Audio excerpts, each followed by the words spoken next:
আমাদের নড়াইল জেলার রামচন্দ্রপুর গ্রামে একটা 5 বছরের শিশু ধর্ষিত হয়েছে, ধর্ষণের শিকার হয়েছে এবং এই কাজটা যে করছে তার বয়স প্রায় 35 থেকে 40। এখন আমরা সারা বাংলাদেশের মানুষ এই ধর্ষণের বিরুদ্ধে প্রত্যেকে নিজ নিজ জায়গা থেকে প্রতিবাদ করি, বাট এর কোনো হয় না, সমাধান হয় না। কারণ ধর্ষণকারী কিছুদিন পরেই যে কোনো একটা অজুহাতে একদম নির্দোষ প্রমাণ হয় বা জামিনে মুক্তি পায়। কিন্তু আমার কথা হচ্ছে, ধর্ষণকারীর বিচার যদি এখনো এই দেশে প্রতিষ্ঠিত না হয়, তাহলে ক্রমাগত ভাবে এরকম নির্দোষ নিষ্পাপ শিশু আমাদের মাঝ থেকে চলে যাবে। প্রত্যেকটা মানুষকে এই বিষয়ে সোচ্চার হওয়া উচিত। ধর্ষকের শাস্তি হবে, না হলে আমরা আইন নিজের হাতে তুলে নেব। আমাদের মা বোনের ইজ্জত আমরাই বাঁচাবো, আমরা আইনের প্রতি আস্থা রাখবো না। আমাদের জেলায় এই ঘটনা ঘটছে, আমরা সারা বাংলাদেশের ধর্ষণের বিরুদ্ধে প্রতিবাদ করতাম, সেখানে আজ নিজ নড়াইল জেলায় এই ঘটনা দেখতে হচ্ছে। এটা আসলে কথা বলতেও নার্ভাস ফিল করতেছে। যাই হোক, এই ধর্ষণের একটু বিবরণটি আমরা শুনি। মামা, একটু কথা বলতাম। যে ছেলেটা করছে সে বয়সটা কেমন হবে বললেন? 35 কি 40 ওই রকম। এবং এই লাশটা আপনারা পাইছেন কোথায়? ওদের বাসায়, ঘরের পিছনে কি না বাইরে? ভিতরে, ঘরের ভিতরে। এবং তাকে কি আপনারা দেখতে পাচ্ছেন বা ধরতে পারছেন নাকি পলাতক? পালাইছে। এলাকাবাসী বা কেউই তাকে ধরতে পারি নাই। এখন আপনারা কি চাচ্ছেন? এর বিচার সর্বোচ্চ কি মৃত্যুদণ্ড, ফাঁসি? 100 বার এর সাথে জড়িত এবং ফ্যামিলি সবাই ফাঁসি চাই। দর্শকের নাম কি প্রকাশ্যে বলেন? রবিউল ইসলাম। রবিউল ইসলাম তুহিন, যেটা জানলাম। হ্যাঁ, রবিউল ইসলাম। যাই হোক, আমাদের নড়াইলের সকল সাংবাদিক ভাইদেরকে দৃষ্টি আকর্ষণ করে বলছি, আপনারা নিজ নিজ জায়গা থেকে এবং নড়াইলের প্রত্যেক নাগরিক নিজ নিজ জায়গা থেকে প্রতিবাদ গড়ে তুলুন। আমাদের জেলার একজন নিষ্পাপ শিশু, দেখেন 5 বছর শিশুটার বয়স, তার এই মৃত্যু এবং এই ধর্ষণের এই কর্মকাণ্ড আমরা কোনোভাবেই মেনে নিতে পারি না। আপনার বাড়িতেও মা আছে, বোন আছে, সন্তান আছে, প্রত্যেকেরই নিরাপত্তা আমাদের নিশ্চিত করার দরকার।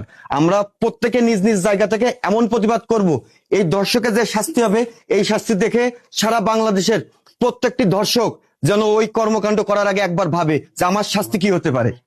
এমন ভাবেই আমরা আইনের শাসন চাই। আর যদি না পারেন তাহলে বলে দেন, আমরা জনগণ নিজেরা আইন হাতে তুলে নেব। লাস্টটা পোস্টমর্টম করতে নিয়ে যান। আপনারা আপনাদের নিজ নিজ জায়গা থেকে সবাই প্রতিবাদ করেন।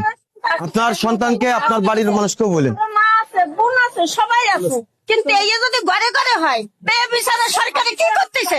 আমরা সরকারের তো বিচার চাই, আমরা নিজেরা বিচার করবো।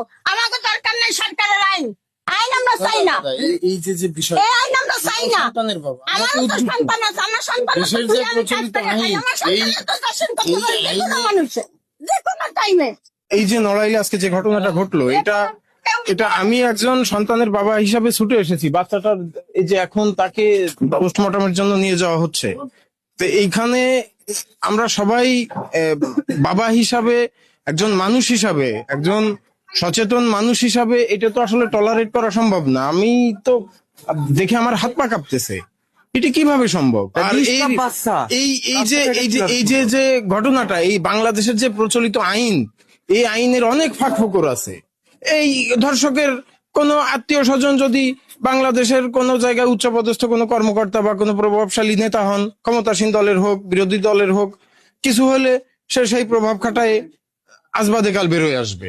অথবা তার বিত্তশালী, হ্যাঁ, বা সে যদি অর্থশালী, বিত্তশালী হয়, সে 10, 20, 50 লাখ টাকা ইনভেস্ট করবে, সে বের হয়ে আসবে। এই জন্য অপেক্ষা করা এই আইনের পক্ষে আমি না। আইনের প্রতি আমরা শ্রদ্ধাশীল, কিন্তু আমরা আইনের বর্তমান যে সিচুয়েশন, এর প্রেক্ষিতে আইনের পরিবর্ধন করে, সংস্কার করে নতুন এমন কোন আইন চাই যে আইনে এই শিশু ধর্ষণের শাস্তি তাৎক্ষণিক করার জন্য পুলিশের প্রতি অর্ডার। শুধু শিশু ধর্ষণ না, এবং এইটা হ্যাঁ, অবশ্যই ধর্ষণের শাস্তি। এবং এটা যদি সরকার না করে, টুডে অর টুমরো আমরা আইনের প্রতি শ্রদ্ধা হারাই ফেলবো, আমরা আইন নিজের হাতে তুলে নেব, দেশ বিশৃঙ্খলার দিকে যাবে। আমরা এটা চাই না। আমাদের সরকারের কাছে, দেশের আইন প্রয়োগকারী সংস্থার কাছে, সংসদের নেতাদের কাছে আমাদের দাবি, এমন কোন আইন আপনারা করেন যার প্রেক্ষিতে ধর্ষণের শাস্তি তাৎক্ষণিকভাবে আইন শৃঙ্খলা রক্ষাকারী বাহিনী যেন বাস্তবায়ন ঘটাতে পারে। আমরা সরকারের কাছে খাবার চাচ্ছি না যে আমরা ক্ষুধার্ত, খাবার দেন, এরকমটা হচ্ছে না। আমরা আমাদের মা বোন এবং সন্তানের নিরাপত্তা চাচ্ছি। এমন আইন তৈরি করুন যেন এরকম নিষ্পাপ শিশুকে ধর্ষণ করার আগে ওই ধর্ষকের হৃদয় একবার কাঁপে যে আমার নিশ্চিত মৃত্যু হবে।